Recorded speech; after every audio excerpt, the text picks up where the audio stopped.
Hi, welcome to Hobbymaxxing, the challenge where I spin a wheel full of things that I want to do, things that I want to learn, and whatever it lands on for that day, I have to do. As you guys can tell, this video is coming out a bit late. That's because I realized that I want to make other content along with this, and that's just not doable with me doing this every single day, filming it, editing it, and then uploading it.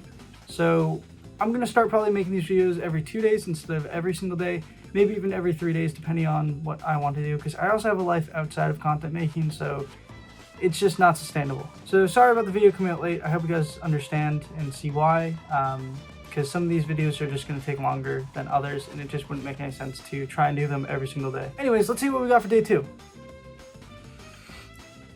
Become an expert in something. Birds. What are they? Where do they come from? Most importantly, are they real? Those are the questions that I want to answer, as today I became an expert in the birds aren't real movement.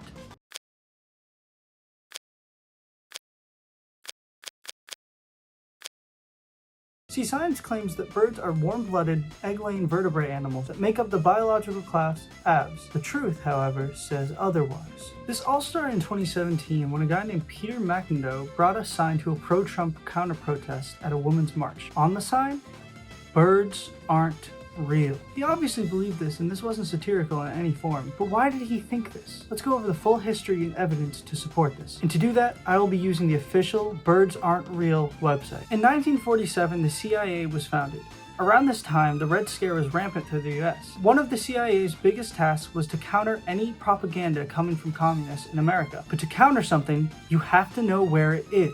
So, for years, they tried to use techniques such as stalking, but that wasn't enough. It was only getting a few suspects at a time. They needed to go bigger. That's when they implemented the first ever CCTV cameras in areas with a lot of Russian immigrants. But even that wasn't enough. They did this for years and years, trying to implement more cameras, make them more hidden and more secure. But they needed something better. They needed cameras in the sky. Allen Dulles, the first civilian director of the CIA, met with President Eisenhower during this time. During their meeting, he discussed his plan, which Eisenhower gave the okay to. And what was his plan, you might be asking? Kill every single bird and replace them with cameras in the sky. But why did they do this?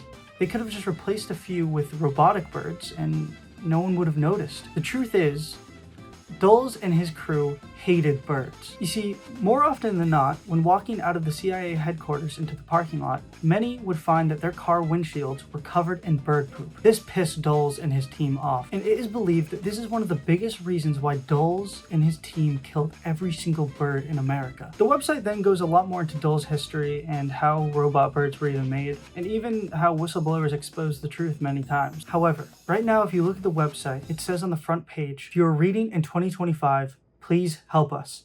I'm the intern writing this. Our van number 2 has been impounded by the city of San Bernardino, and our leisure Peter is missing. I need help. I have zero transportation and have been locked out of our social media.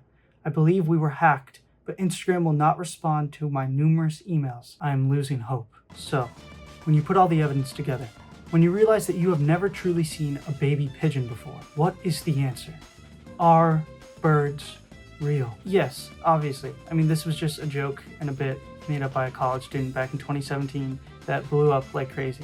Birds are real. It is really cool how much effort they put into the lore of all this, and if you guys are interested in it, I'm going to be putting the link to the website in my description for this video, so check it out if you want to. It's a really cool read. I enjoyed it, and I recommend it. But despite research saying that you need 10,000 plus hours of doing a task over and over to become an expert in it, I'd say I became an expert in this field. So my goal is completed. So yeah, that's gonna do it for day 2 of Hobbymaxxing. And I've decided that I'm gonna start spinning the wheel for the next day at the end of every single video instead of doing it at the start of the video. I think it's just a cooler addition. So let's see what we got for day 3. Learn how to cook. Well, that'll be cool. So stay tuned for that. And yeah, I'll see you guys then. Bye. Ooh, ooh, ooh, ooh, ooh.